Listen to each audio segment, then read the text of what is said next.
rosquinhas, pamonhas caseiras.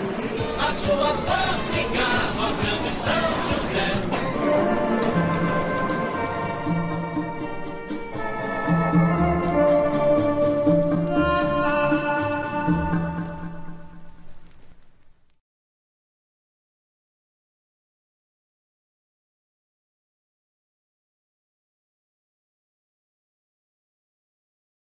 Eu sou Maria Helena Vaz, sou nascida aqui em São José.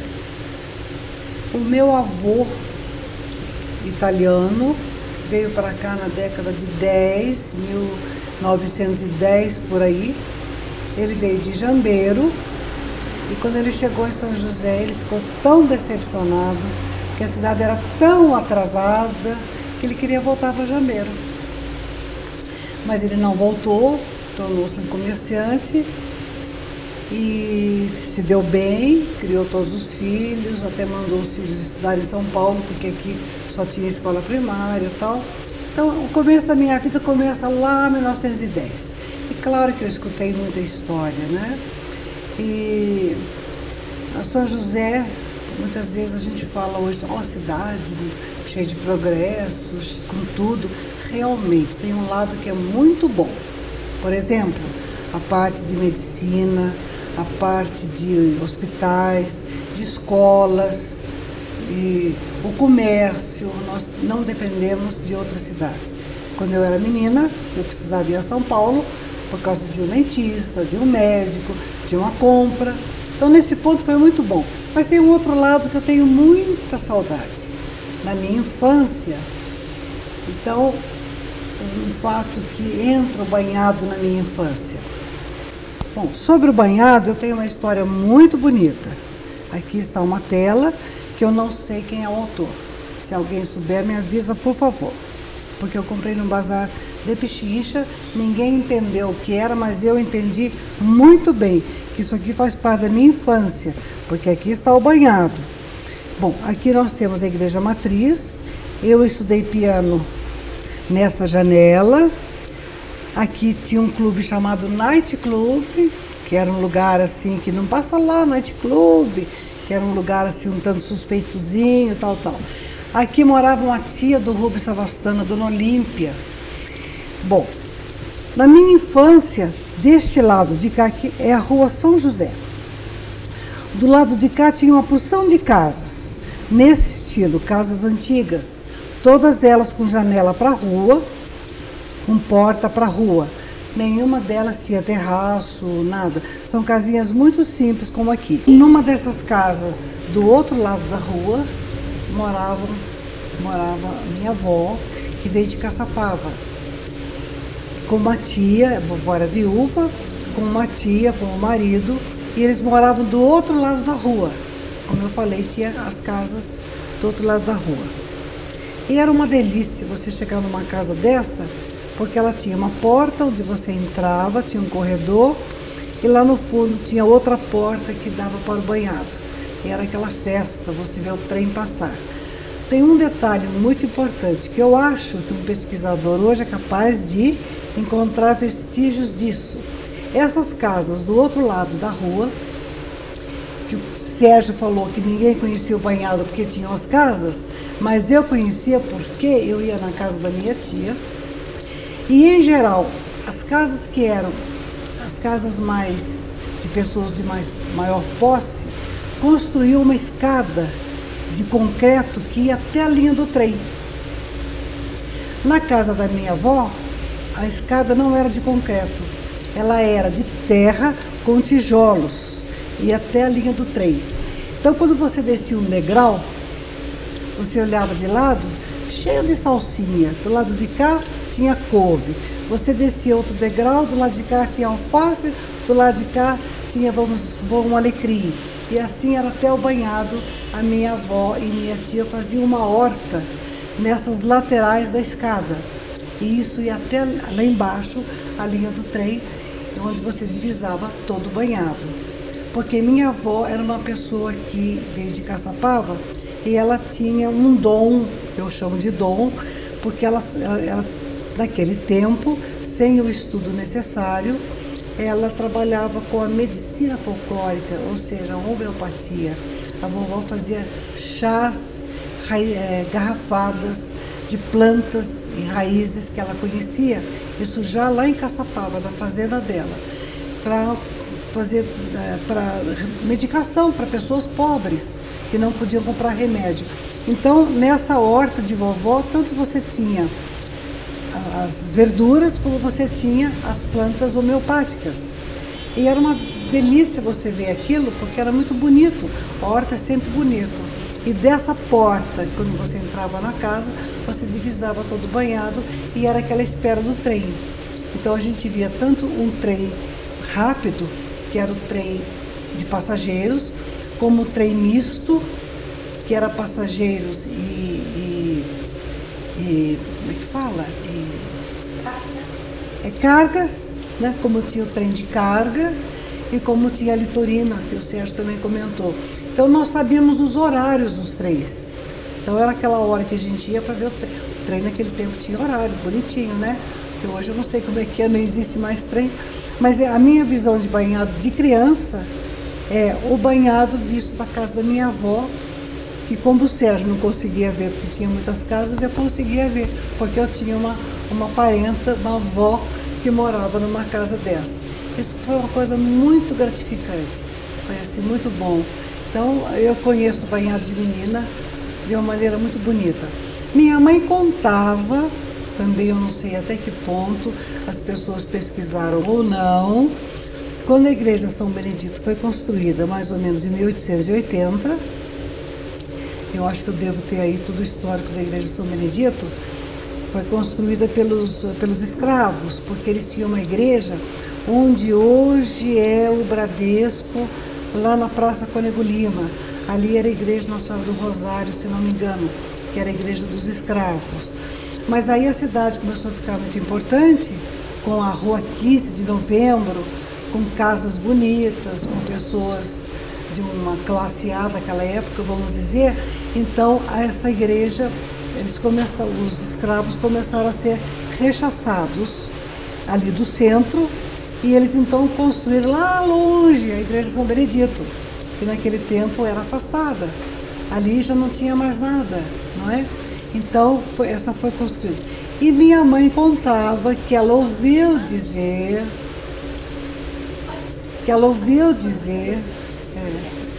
que havia um túnel que vinha da igreja matriz até um certo lugar do banhado, que é onde favorecia a fuga de escravos. Isso é uma coisa que eu não sei se conseguiram descobrir, você já ouviu falar, se é verdade ou não, mas as pessoas antigas comentavam muito um fato desse.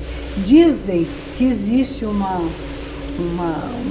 alguma coisa que lembre isso, que houve um túnel da igreja São Benedito até o banhado para a fuga de escravos.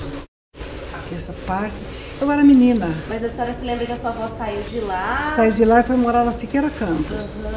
A vovó saiu de lá. Foram demolidas. Agora, essa parte, porque eu era muito menina. Quer dizer, graças a Deus, a minha visão, a minha lembrança disso ficou marcante, porque era muito bonito, era muito diferente. E era gostoso descer aquela escada e chegar até o trem, né? Com a gritaria da família, cuidado, cuidado, vem o trem e tal. E a gente queria ver o trem passar de perto, né? Então isso marcou muito a gente. Agora, essa parte política, vamos dizer, da desapropriação, eu realmente... A sua avó ficou muito chateada? Não me lembro, não. Eu sei que a vovó, aí a vovó já estava idosa, a minha tia comprou um terreno grande na Siqueira Campos, fez uma casa que existe até hoje, que é até outra rua, aonde ela continuou desenvolvendo as plantas homeopáticas, onde eu me lembro da vovó fazendo aquelas doses. Eu tomei muita dose para criança, dor de barriga, febre, resfriado e tal. Era minha avó que atendia a gente. E tinha muito farmacêutico que ia atrás dela, viu? Para ver as garrafadas dela. Então, nasceu aí a história da senhora com folclore, né? Já desde muito pequena. Bom, desde aí. Desde a aí. dona Ângela sempre brincava com a gente, assim. A dona Ângela, você que foi filmar comigo, Sérgio, a dona Ângela? ela sempre brincava comigo por eu fazer escova e pintar o cabelo. Ela sempre falou muito, mas você não pode pintar o cabelo, você tem que fazer escova. Ué, mas ela pintava, que isso? Ela brinca com a gente. Não, esse negócio, você tá tomando remédio, porcariada, esses monte de porcaria, tem que tomar chazinho, qualquer coisa que a gente tinha. Ai, dona Ju, tô com um pouquinho de dor de estômago. Não, tem um chazinho assim, dona Ju é toda. Essa parte do folclore é muito legal. A minha avó é assim. Essa parte do folclore, eu tenho aqui comigo umas crônicas de um jornal de Caçapava, falando muito da minha avó, da chácara dela, lá em Caçapava, onde ela desenvolvia essa parte de doses e tal. Várias vezes foram feitas trabalhos sobre isso e me mandaram as cópias desses jornais falando sobre essa parte de vovó. E talvez tenha sido mais por isso mesmo que a gente ia à casa dela, né? A avó, a tia e as plantas, né? E com isso vinha o banhado junto. Era muito bonito, mas realmente. É uma pergunta que eu fiz para o seu Sérgio, fatalmente eu tenho que fazer para a senhora. O seu Sérgio disse que já morou em vários locais da cidade de São José, né? Faz pouco tempo que vocês estão aqui. Como é acordar, dormir, ou estar assistindo uma televisão, ou passando pela sala e ter essa beleza aqui? Ah, muito gostoso. Nós morávamos, durante 45 anos, moramos dentro da cidade numa chácara, eu e Sérgio. Ali eu tinha 7 mangueiras, 2 jabuticabeiras, caramboleira, quadra de esporte, piscina, araçá, goiaba. Eu tinha muitas flores, muitas rosas, tinha camélia, muita manacá, muitas flores. Quando a casa foi vendida, agora esqueci o que você perguntou. Bom, quando a casa foi vendida, eu chorei muito. A gente precisava vender. A casa estava velha, precisando de muita reforma. A gente precisava sair. E eu fiquei muito triste porque eu olhava aquelas árvores e dizia, mas é minha vida, as minhas mangas, as minhas jabuticabas e tal. Aí nós viemos para cá, mas quando eu daqui olhei esse banhado, eu não preciso catar folha do chão para botar na rua, eu não preciso pegar manga podre, eu não tenho que pagar jardineiro que está velho e surdo, eu não preciso ter uma porção de trabalho, ir lá no portão porque tocou campainha, porque o gás, porque é a correspondência, porque é moleque da rua que quer pedir fruta. Eu falei, ai, que maravilha, aqui, olha, eu tenho todo esse verde, tenho pôr de sol, que lá eu não tinha, então para mim foi um deslumbramento vir para cá. Eu já conhecia esse prédio, eu tinha uma amiga que morava no 19º, e algumas vezes eu vinha aqui e dizia, ai, que maravilha, que lugar lindo, e de repente eu venho cair aqui. Então para mim o banhado faz parte da minha família, porque o meu avô italiano, que veio para cá em 1910, quer dizer, ele conheceu o dono do banhado, que é o seu Sinésio Martins, né? Ele era um fazendeiro, além do banhado, onde hoje você vê esse prédio em frente ao tênis clube, era a porteira do cafezal dele, que pegava toda a esplanada da Nova América. Você já ouviu falar? Não. Não? Essa história não. Não? Então é isso aí. Então eu vou contar então, alguns detalhes. Então, o seu Sinésio Martins, ele era dono desse banhado, onde ele plantava arroz e tal, enfim. E ele tinha esse cafezal. Ali, bem em frente ao tênis clube, tem um prédio... Não. É onde hoje está o Banco Itaú, começa São João.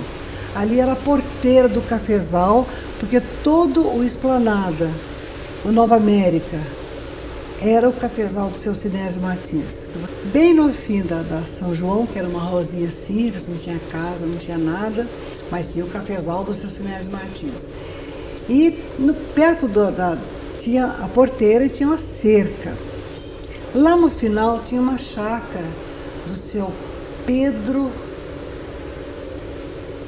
esqueci o sobrenome dele, daqui a pouco eu lembro, que era sogro de um tio meu. E lá tinha muitas frutas também. Então a gente gostava de ir lá para pegar cana, para levar no mercado, para moer, fazer garapa e tal. E nós descobrimos eu com meus primos que vinham de São Paulo, meus irmãos, aquela criançada que brincava na rua, naquela época você brincava na rua, né? A rua era o nosso quintal também. E eu me lembro muito bem que nós vimos no meio do cafezal, assim, tinha um lugar assim, que tinha um pomar. E nós entramos, tinha cerca de arame assim, a gente entrou para pegar fruta. E veio uma cachorrada, sabe? Você sabe o que é a gente varar para o arame farpado sem perceber? Porque era bem aqui o cafezal dele, o cafezal da família dele, do seu Sinésio Martins. E a porteira ela era envesada, assim, ficava assim. Aqui é São João e aqui seria onde hoje é a Anchieta. Anchieta, Barbagata. Tá, Barbagata não existia, a Anchieta não existia. Aquilo ali era mato, e era o cafezal do seu Sinésio Martins. Ele, a família dele, que loteou e fez o Esplanada, Nova América, as casas todas. Isso tudo pertencia a ele. Eu acredito que ele tenha sido um dos homens mais ricos da cidade. O seu Sinésio era um homem muito severo, muito austero. Ele era de pouco... Não era de muita conversa, não, mas teve 8, 10 filhos, uma coisa assim, já morreram vários, mas a Olga, a Glória é viva, é a filha caçula dele. Eu tenho uma historinha para contar, mas que não entra o banhado, o outro lado do banhado, porque você sabe que do lado de lá tem o Rio Paraíba. Sim. Já falaram para você da prainha do Rio Paraíba? Que o pessoal ia tomar banho na prainha? Isso era muito importante, era o pavor das nossas mães, né? Da velha, de terra. Então o pessoal gostava de tomar banho na prainha do Rio Paraíba. Porque hoje ainda existe lá um senhor chamado Otto Vaz de Lima, que era filho do dono de uma fazenda, onde o Rio Paraíba fazia um areal. E o pessoal ia lá, chamava de prainha, para tomar banho no Rio Paraíba, usando essa prainha. E era o pavor das mães, porque rio é rio, mar é mar, né? Diferente. E Rio Paraíba tem correnteza, é um rio perigoso. Mas pergunta para o Sérgio quantas vezes ele foi na prainha, porque o pessoal fugia de casa para tomar banho na prainha do Rio Paraíba. Isso aí era um programa na moçada joseense, né? E para falar bem a verdade, eu nunca fui, porque morria de medo. Minha mãe botava tanto medo em cima da gente, e naquele tempo existia castigo, né? A gente recebia castigo, que hoje é difícil, pai e mãe fazer castigo em filho, né? Mas naquele tempo a gente tinha castigo. Então, para vocês terem ideia de como era a São José daquela época, por que eu tenho saudade de algumas coisas? Por que São José hoje é uma cidade que nos oferece tudo, mas falta alguma coisa, como eu vou contar para vocês. Esse meu avô italiano, chamado Rodolfo Locatelli, ele era um avôzão gostoso, aquele avô muito amigo, e ele tinha por hábito de levar a gente passear. Ele tinha bicicleta. Ele colocou a mim e meu irmão numa bicicleta e foi até a estação para mostrar um trem. Só que ele entrou no trem para mostrar o trem por dentro. Quando nós já estávamos, eu na menina de 7 anos, devia ter, meu irmão 9, o trem andou. Aí meu avô procurou um funcionário e falou, eu não tenho passagem, eu preciso descer, eu estou com meus netos aqui, a bicicleta está na estação. Aí o funcionário falou, agora a gente não pode parar, o trem vai parar na Parada Lima, que é essa fazenda do seu Zico Lima, que onde hoje é a Univap, a Urbanova. Um pouco antes não tem um senhor que vende coco, chamado Otto, então. Isso. O Otto é filho desse senhor Zico Lima. E realmente esse funcionário do trem deu um sinal lá e o trem parou, porque podia parar trem na Parada Lima, como parava em Eugênio de Melo, como parava em Martins Guimarães. Tinha pequenas estações que vocês devem estar sabendo o trabalho hoje de recuperação para recuperar essas estações, né? Porque elas têm uma história. Então o trem parou na Parada Lima e nós descemos. E seu Zico Lima com Dona Zezé amigos, meus pais, meus avós, essa é a Locatelli, as crianças, a Leninha, porque o Eduardo, paratá. E nós descemos, aquela festa, era uma fazenda, e o meu avô, não vai na prainha, cuidado, porque ali era o lugar da prainha. Não, cuidado com o rio, não pode ir no rio. E nós então entramos pro mar, né? E brincamos, e seu Zico arrumou cavalinho pra gente andar e tal. E meu avô, que gostava muito de conversar, né? Aposentado, velho, conversa. Chegou a hora do almoço. O meu avô não imaginou o que estaria acontecendo aqui na cidade. Cadê o velho Locatelli, cadê as duas crianças, né? E aí a dona Zezé fez a gente almoçar, comemos, e meu avô conversa. E a gente brincando. Até que as tantas, meu avô se lembrou, precisou ir embora, né? E o seu Zico Lima falou, mas o meu carro está na oficina, eu não tenho carro, seu Locatelli. Então eu vou trelar um carro de boi para levar o senhor de volta. E lá viemos nós de carro de boi, por um lugar que hoje talvez seja Borba Gato, mas não era estrada, não era avenida, era um matagal que tinha um acesso para carro, circundando todo banhado. E a gente veio naquela maior farra, né? O carro de boi cantando e a gente olhando o banhado, naturalmente, porque é uma vista imperdível. Quando chegamos lá em casa, aquele alvoroço, né? Porque era pai, mãe, vizinho, tio, comadre, todo mundo à procura das crianças que sumiram, né? Meu avô levou um belo pito e foi a pé buscar a bicicleta na estação. Então são coisas que, para vocês verem, que isso aí, meus filhos não puderam ter, né? Uma aventura dessa que lembra da prainha do outro lado do rio.